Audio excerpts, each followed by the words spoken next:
I'm on a mission to reach my first 1,000 subscribers, and I need your support. If you love movies, reviews, and great stories, hit that subscribe button and join me on this journey. Thank you.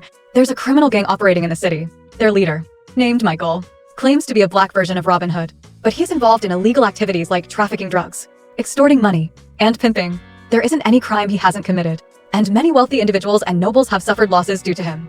Normally, someone like him should have been in prison long ago. However, he possesses compromising photographs of a royal princess. If these images were to be revealed, the royal family's reputation would be destroyed, which is why local authorities fear taking action without careful consideration. Even when Michael commits crimes and gets caught, he ultimately ends up free without facing charges. His status as a hitman has led to increasingly brazen behavior. Eventually, higher government officials could no longer tolerate this situation and decided to order a covert operation to deal with it. Based on intelligence gathered after an investigation, it's highly likely that Michael has hidden the compromising photos in safety deposit boxes at the local bank. The director assigned full responsibility for the secret mission to a suited man named Tim, regardless of the methods he uses. His task is to retrieve those compromising images.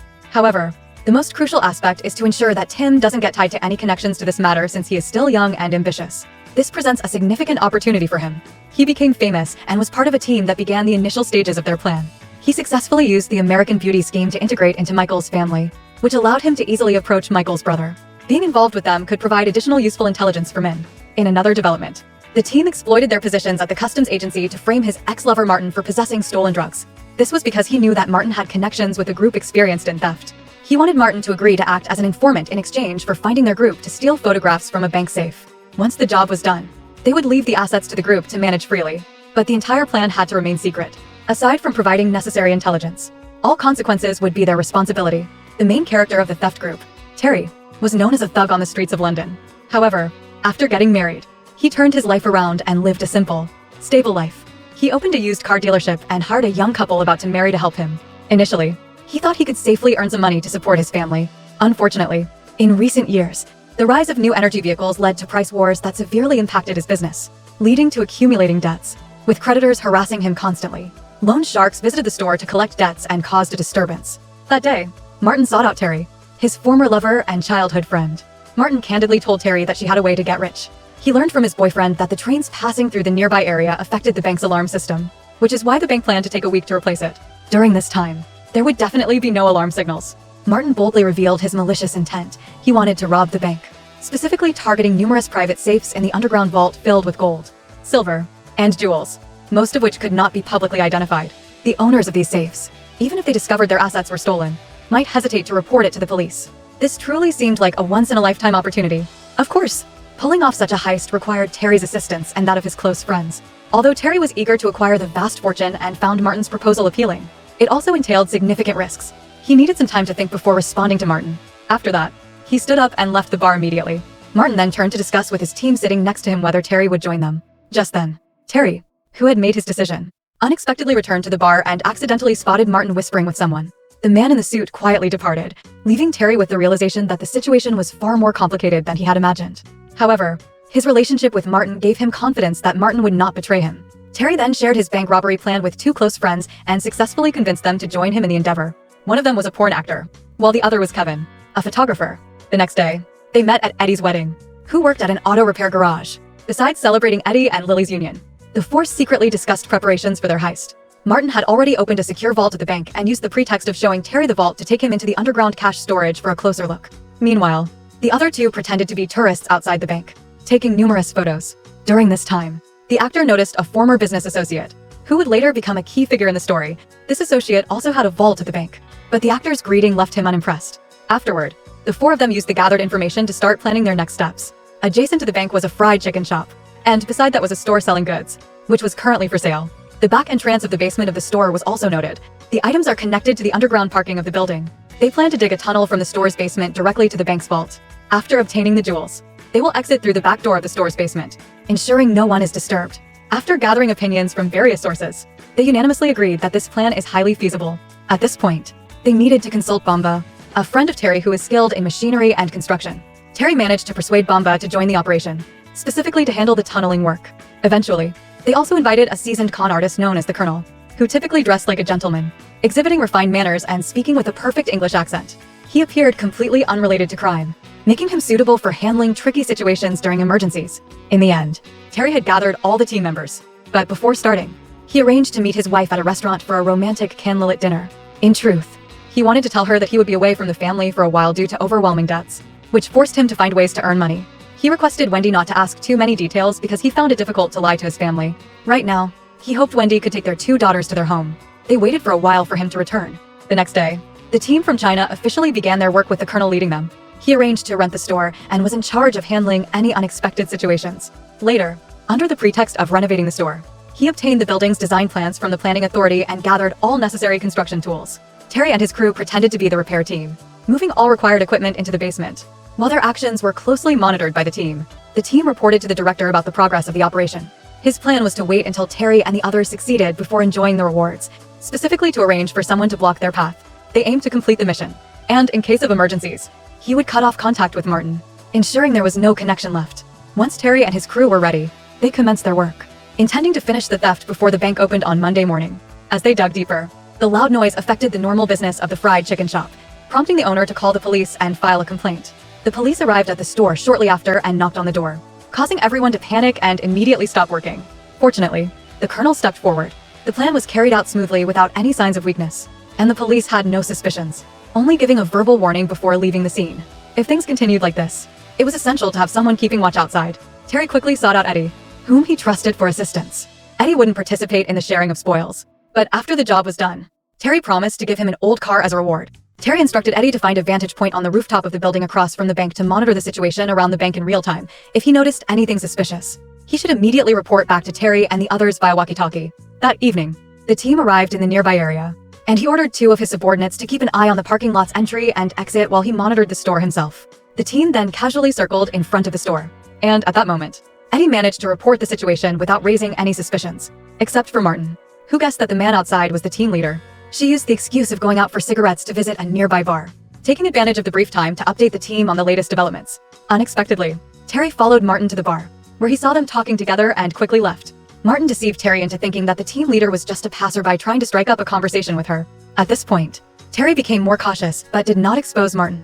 When Martin stepped away, he secretly made a phone call.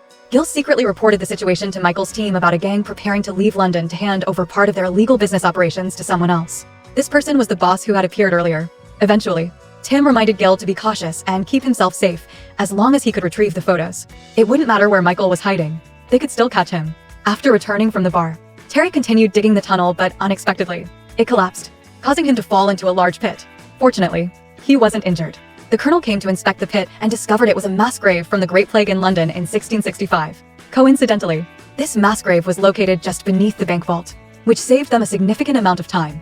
They directly drilled through the vault floor from above the mass grave. Terry then moved forward to check and confirm it was indeed the vault. However, the toxic gas and dust from the construction made it difficult for everyone to breathe normally, so they took the opportunity to rest until the dust settled before planning the robbery. Eddie, who was keeping watch outside, couldn't help but ask about the operation's status and received very good news in return. Everyone was chatting casually through the intercom, but their conversation didn't last long.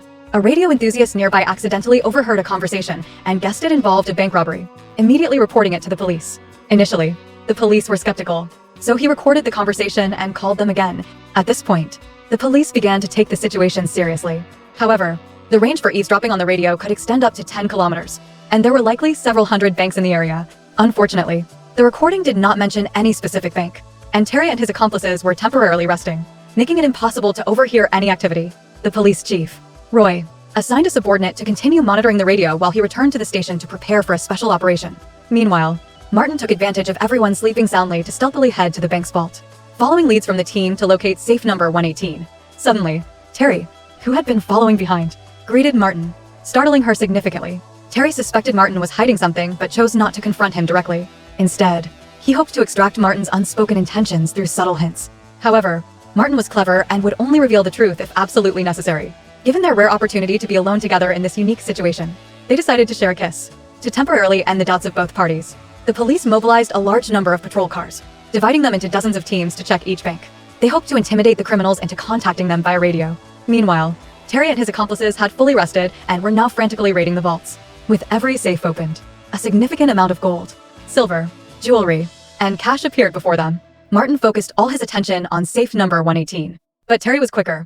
Retrieving what was inside the safe first, he discovered not only some documents belonging to Michael, but also explicit photos of Princess Margaret. At that moment, Terry finally learned the truth that Martin had concealed, all contained within the safe number 118. This safe posed a significant risk that could bring trouble upon them. However, Terry had prepared in advance, so he chose not to inform the others to avoid creating further complications.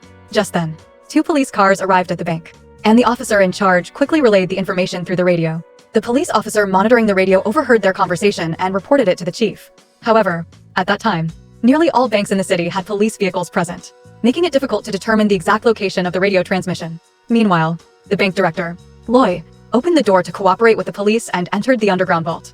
Upon receiving the alert, everyone immediately fell silent. Filled with anxiety, the director felt anxious when he noticed that the underground cash vault remained intact. He didn't believe there was any issue with the vault and knew they had to wait until Monday morning for the bank manager's approval to open it.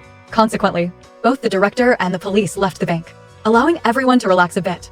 However, they understood that staying longer was unwise and quickly informed Ed to withdraw immediately. Just then, an ambulance arrived outside the bank with its siren blaring, serving as another method of checking arranged by the police. As Ed was about to use his radio to update everyone, he accidentally dropped it down the stairs. Terry, sensing something was wrong due to the silence from Ed, hurriedly gathered his things and decided to leave right away. Ironically, Ed's mishap ended up saving Terry and his team. Had Ed mentioned the ambulance, the following events would have certainly played out differently. After not receiving any updates, the eavesdropping officer ruled out the bank as a location. Once Terry and his crew finished packing, they drove straight out of the underground parking lot. The waiting team promptly instructed their men to block their vehicle. Unbeknownst to them, the team had fallen for their trick. As there was nothing in the car, it turned out that the night before, at the bar, Terry realized he could no longer trust Martin, so he called to hire a driver. Terry, the driver, immediately drove the truck to another location while he and his accomplices took a different vehicle to secretly transport the stolen goods. After that, Terry brought everyone to an old warehouse where they began to sort through their loot. In addition to a large amount of gold and jewelry, they also found explicit photos of high-ranking officials and senators. They then organized the spoils, and once Bamba and Colonel received their shares, they left. At this point, Terry revealed the explicit photos of the royal princess and bluntly stated that Martin had hidden the truth. Kevin then realized something was wrong, leading Martin to finally express his inner turmoil. It was then that Terry and his 2 new friends learned that the entire plan had been a deception. It was clear to everyone that MI5 was not an organization that ordinary people could mess with, and they were even more ruthless than the police. They believed that escaping was now the most important priority. Afterwards, he left the warehouse alone, realizing that he had been outsmarted by Terry and his gang. But he trusted Martin would contact him again since those photos were like a hot potato. Martin definitely wouldn't want to lead himself to ruin. The next morning, when the underground vault of the bank was allowed to open, the bank director was stunned by the devastation before him. As soon as he reported to the police, they quickly responded. The crime scene was sealed off, and soon all the major newspapers in the city reported on the bank robbery. In a different turn of events, Martin and Terry contacted their team to meet at the North Iceland train station. The bank's director felt utterly powerless when news of the robbery spread everywhere. Initially, he planned to handle the situation quietly, but it had now become a public spectacle throughout the city. If the police apprehended the robbers before the scandalous photos of the royal princess were leaked, the consequences would be unpredictable. Therefore, he ordered his subordinates to claim that the robbery involved national secrets and requested the police to withdraw from the investigation to regain control of the situation. As news of the bank robbery circulated rapidly, some individuals became furious, starting with Boss Lou alongside his associate Sonia and their corrupt police officer. Boss Lou and Sonia ran a high-end brothel and adult entertainment business, while Boss Lou kept a detailed ledger of police bribes in the bank safe. Sonia's safe contained a large number of scandalous photos of senators and high-ranking officials. If this information got out, they would all be ruined. Boss Lou also informed Michael, who was hiding abroad, and upon receiving the news, he immediately became anxious about the compromising photos of the royal princess. The amulet serves as a protective charm for him, allowing him to act freely. If the government were to seize it, he could end up dead without a burial site. However, Boss Lou has a good relationship with him and has promised to help retrieve the compromising photos of the royal family. Naturally, Boss Lou is more concerned about his own possessions at this time. Michael senses that something is off and begins to suspect Gil, who is both his woman and his brother. Michael is ruthless, and this time Gil could be in danger. In another development, Terry meets Team at the station and prepares for any tricks. Terry only brings along a few photos of the prince and senator and informs Team that they need an official pardon document signed by the government. He also requests a new passport and exit clearance, stating that he will only hand over the remaining photos after that.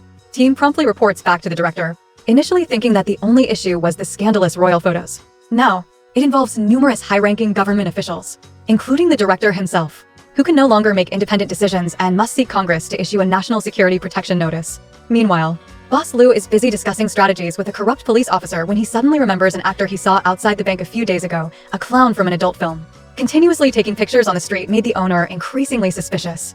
He then ordered 2 corrupt officers to capture the individual preparing to flee. Under brutal interrogation, the suspect confessed everything. The 2 corrupt officers used the information from him to search for leads on others. When they arrived at Martin's place, they were chased away by his people. Ultimately, they only found Eddie at Terry's garage and directly kidnapped him, leaving a business card for Eddie's wife asking her to contact Terry. At this time, news of the bank robbery had spread throughout London's streets and alleys. A recording of Terry's conversation with his associates was broadcast repeatedly on the radio that night. Terry's eldest daughter recognized her father's voice and informed her worried mother, Wendy. Suddenly, Wendy received a call from Terry, who didn't have time to explain clearly. After reassuring them he was safe, he instructed Wendy and the kids to stay inside. After hanging up, he called the garage. Lily, crying, told Terry about Eddie's abduction and gave him the phone number left by the corrupt officer. Terry then called that number. The owner bluntly threatened him to hand over the notebook and compromising photos of the royals in exchange for Eddie's life. For Terry, the scandalous photos of the royal family were their only charm to exchange for an irreplaceable freedom. However, they had no recollection of the notebook that the boss mentioned, so they outright denied having possession of either item during the phone call with Terry. It was difficult to communicate with Terry over the phone, prompting the boss to order a corrupt police officer to shoot Eddie, who was so frightened that he broke down in tears, desperately hoping Terry would come to his rescue. In the end, the boss gave Terry 1 hour to locate the notebook, otherwise, Eddie's life would be at risk. After hanging up, Terry and Kevin rushed to the truck to search for the notebook. Eventually, they found it among the disorganized pile of correspondence, which contained details about bribes, as well as dates and times related to numerous police officers and high-ranking officials. Now that the notebook was discovered, they faced a challenging dilemma. If they handed the notebook over to the boss, he would surely not let them go, even if they provided the photos to him. Despite receiving government clemency, Eddie's life would still be in jeopardy, and the boss would likely order their pursuit. However, if seen from another perspective, both parties needed what Terry and his associates currently held. Therefore, the power lay in their hands. Ultimately, they devised a strategy to benefit themselves and set their plan in motion, with Terry contacting the boss to arrange a meeting at 11 a.m. the next day at Paddington Station to exchange information. Terry told the boss, Lou, that if he didn't comply, he would go public with the bribery evidence. At worst, it would be a dead end. What worried Lou the most was having to live the rest of his life in hiding. So he quickly agreed. The first 2 members to withdraw from the robbery, Bamba and Colonel, were subsequently murdered by mysterious assailants. In another development, Terry brought photos of the 3 individuals to meet the team again. The team stated that Prince Mon was ready to personally handle the situation. Terry also insisted that the transaction must be completed by 11 a.m. tomorrow at Paddington Station. Finally, Terry mentioned that this case had implicated some local bigwigs, leading to a murder. He hoped the team could assist a bit, but the team said that their agreement was limited to handing over the royal family photos and they would not interfere in other matters. Michael discovered Gail's identity as a double agent, and ultimately, Gail was taken to the farm and dealt with ruthlessly by Michael the next morning. Terry and his accomplices began preparations for the next step before the transaction. They started searching for the name of the police officer in charge of the bank robbery in the newspaper, then cross-referenced it with the names in Lou's notebook. Eventually, they found out that the officer responsible for the robbery was a police chief named Roy. His name was not on the bribery list, which meant that Chief Roy was not bought off by Lou. Terry speculated that I might be quite an honest person. Then he tore a page from the notebook. He instructed Kevin to personally deliver it to Roy. Kevin reported the situation to Chief of Police Roy, who told him that to get a complete list of bribes, he needed to be at Paddington Station exactly at 11 o'clock. At the same time, they could apprehend the corrupt officer after arriving at the train station. Terry and Martin split up into 2 directions. In fact, the team had arrived at the train station early. However, the person dealing with Terry was Prince M. Button. The team had arranged for someone to ensure the transaction went smoothly and took the opportunity to talk with Martin while Terry headed alone to the agreed location to wait. At this moment, Boss Lou and the corrupt officer were escorting Eddie to the scene when they were about to approach Terry. The corrupt officer recognized the 2 agents he had met at Martin's house the day before and immediately turned to flee towards the back exit of the station. At this point, Terry saw Eddie being taken away and felt a burning anger. Fortunately, shortly after, Prince M. Button made a timely appearance, and both parties quickly completed the transaction. Terry immediately chased after the back exit of the station. After capturing Boss Lou, he gave him a severe beating. Then, the remaining corrupt officer drew his gun, intending to shoot Terry, creating a very dangerous situation. After taking down the corrupt officer, Terry quickly rescued Eddie and prevented the corrupt officer from escaping. At this moment, Chief of Police Foy arrived on the scene with his team just in time, and controlled everyone at the scene in a normal situation. Terry and his accomplices would also face legal consequences, but at this moment, he couldn't be so heartless as to stand idly by. Ultimately, Terry and his gang received a pardon signed by the prince. In the end, Sheriff Roy released Terry and his companions, who kept their promise to hand over the boss's notebook to Sheriff Roy after retrieving the compromising photos of the royal family. Without any worries, they headed to Michael's residence in China to apprehend him. They later discovered Gil's body in a corner of the farm. Ultimately, Michael was sentenced to death in 1975 for multiple offenses. The movie essentially concludes here, with the surviving robbers each starting their own families. Terry led a simple, Happy life.